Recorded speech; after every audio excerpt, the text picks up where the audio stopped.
Сәлематсыздар ма оқушылар? Бүгінгі сабағымыздың тақырыбы сіздермен қарастыратын ежелгі көшпелілердің материалдық мәдениеті. Бүгінгі сабағымыздың мақсаты көшпелілердің баспаналары туралы білеміз, киіз үйдің құрылысын анықтаймыз, көшпелілердің қолданбалы өнерінің ерекшеліктерін білеміз. Бүгінгі сабағымызда қолданылатын терминология киіз үй, қанат, шаңырақ, қолданбалы өнер деген жаңа сөздермен танысатын боламыз. Көшпелілердің баспаналарының ерекшелігі неде? Алғашқы қолдан жасалған баспана кепе болған. Мұндай тұрғын үйлер Қазақстанның оңтүстік, шығыс, солтүстік өңірлерінде тұрғызылған. Бертін келе тұрғын үй оңтүстікте шикі кірпіштен қаланса, солтүстік пен шығыста бөренелерден тұрғызылған. Киіз үй қалай пайда болды? Бастапқы кезде аңшылар киізбен жабатын баспана жасау үшін ағаш бұтақтарын пайдаланған. Олар ағаштардың басын қосып, екінші ұшын жерге қадаған. Бұл ағаш баспананың қабырғасы болып, сыртын аң терілермен жапқан. Мұны қос деп атаған. Көшпелілер киіз үйдің қандай түрлерін пайдаланған? Көшпелілер мекендеген киіз үйдің осыдан 3000 жыл бұрын пайда болған. Ол көшіп қонуға өте ыңғайлы, әрі қыста жылы, жазда салқын болған. Киіз үй көлемі мен сырт пішініне қарай әртүрлі болып келген. Керегенің әр бөлігін қанат деп атаған. Киіз үйдің қараша үй, қоңыр үй, боз үй, ақ үй, ағала, орда, ақ деген түрлері бар. Киіз үй киіз бен ағаштан жасалады. Киіз үйдің үй сүйектері, киіздері, баушулары деп біз 3 бөлікке құрылысын бөліп қарастырамыз.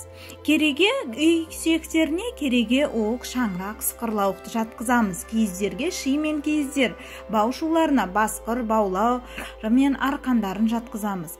Қолданбалы өнердің ерекшеліктері: киіз үйдің жабдықтары ұлттық ою мен өрнектеріп, алуан түрлі безендірулер арқылы жасалған.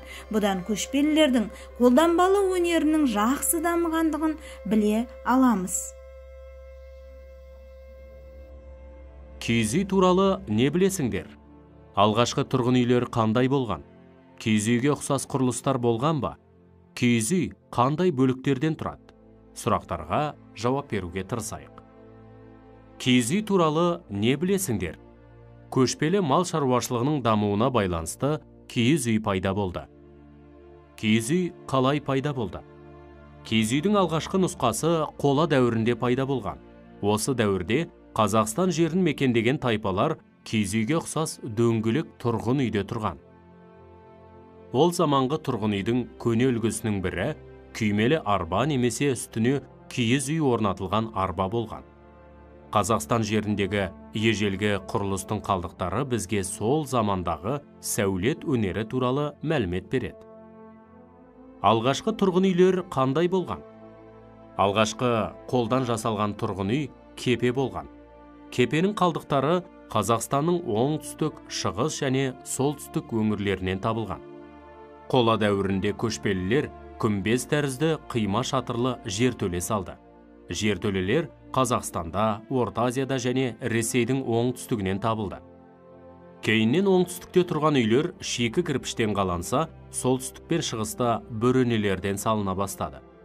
Орталық және солтүстік Қазақстаннан кейінгі қола дәуірінің жер үстіндегі үйлері табылған. Төбесі шатырмен дөңгелете жабылған мұндай ағаш құрылыстар киіз үйге ұқсайды. Ерте темір дәуірінде тұрақты тұрғын үйлер негізінен қыстауда салынды. Сонымен қатар көшпелілер қыстау қоныстармен қатар қала үлгісіндегі бекіністерді де салды. Киіз үй жылдам жығып, шапшаң тұрғызуға, түйеге артып жүруге, көшіп қонуға ыңғайлы. Киіз үй біздің заманымыздың 7-ші ғасырында кеңінен пайдаланылып, киіз басу белгілі бір еңбек кәсібіне айналған.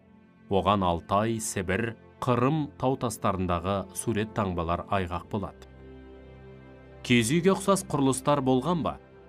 Чаглинка, Петровка, Атасу, бүгілудегі дөңгелек немесе көп құрлы, ағаш қаңқалы, түтін шығатын рамаға сүйенген конустық немесе пирамида тәрізді құрылыстың қазба қалдықтары табылғаннан кейін, киіз үйдің прототипі жеңіл, дөңгелек болып келетін Андроновтардың тұрғын үйі болып есептеледі. Киіз үй көшпенділердің тез жығып шапшаң құруға, яғни көшіп қонуға ыңғайлы үйі. Көшпенділердің киіз үйі тарихымыздағы ең бірінші сәулеттік құрылыс болған. Киіз үй көктем, жаз және күз мезгілдерінде қоныстан қонысқа көшіп жүру жағдайына ыңғайлы құрама үй. Киіз үй құрылысы қандай болған? Киіз үйдің қабырғасы торлап көктелген керегеден тұрғызылады. Кереге әдетте екі түрлі болады. Оның бірі кең көзді кереге, жел көз деп аталады. Бұл артуға жеңіл, бірақ сәнсіз, сүйегі жеңіл болғандықтан желге төзімсіздеу болып келеді. Екінші түрі тор көзді кереге, тор көз деп аталады.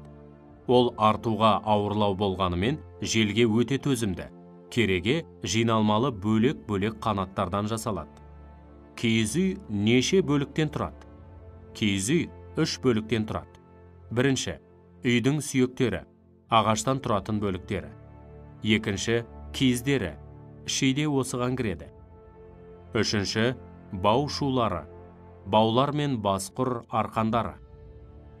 Киіз үйдің ағаш құрамы 3 бөліктен тұрады. Кереге, уық және шаңырақ. Төменгі бөлігі немесе керегенің түйіскен жерлері қайыспен байланады. Көшу кезінде үйді жыққанда жеңіл жиналып, құрғанда керілетін торгөз ағаштары болады. Киіз үйдің көлемі 2-ден 8 керегеге дейін барады. Оларды біріктіре байлағанда қанат деп аталады. Киіз үйді тігу қиын ба? Киіз үйді тігу қиын емес. Керегені байлап, шаңырақты уықпен көтереді. Сыртынан киіз жабады. Екі арқанмен бастырып, керегенің шетіне есікті байлайды. Ақселеу Сейдімбеков атамыз киіз үй туралы былай деген екен. Көшпелілердің сұлулық туралы талғам түсінігі, дүниені сұлулық заңдылықтармен игеру мүмкіндігі негізінен осы киіз үй арқылы көрініс тапты. Балалар, енді бірінші тапсырма: суретке қарап, киіз үй сүйектерін атауларын анықтап, оларды берілген сандармен сәйкестендіру. Назарларыңызда, балалар, бірінші тапсырманың жауаптары. Екінші тапсырма: мәліметтердің ақиқат немесе жалғандығын анықтау. Үшінші тапсырма, балалар, киіз үй бөліктерін анықтап, дұрыс жауаптарын белгілеу. 3 бөліктен тұратындығын ескертемін. Жауаптары назарларыңызда. Яғни, баушулары, киіз үй сүйектері дұрыс жауабы.